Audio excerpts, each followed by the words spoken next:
வணக்கம் ஜே.கே. அஸ்ட்ரோவின் இன்று காலை 6 மணி நேரப்படி இன்றைய பஞ்சாங்கம். இன்றைய தேதி மார்ச் 11, 2024.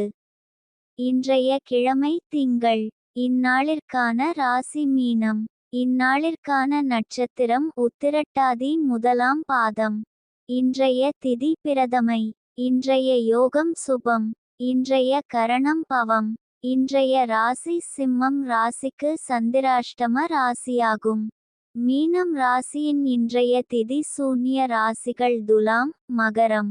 உத்திரட்டாதி நட்சத்திரங்களில் செய்யும் சுப காரியங்கள்: ருதுசாந்தி, பூமுடித்தல், சீமந்தம், பெயர் சூட்டல், விருஷம் வைக்க, கோபுர ஆலயகிரகாரம்பம், கிணறு தடாகம் புதுப்பிக்க, விவாகம், அக்ஷாரபியாசம், காது குத்தல், தானியம் களஞ்சியத்தில் வைக்க, யாத்திரை போக, விவகாரம் முடிக்க, வியாதியஸ்த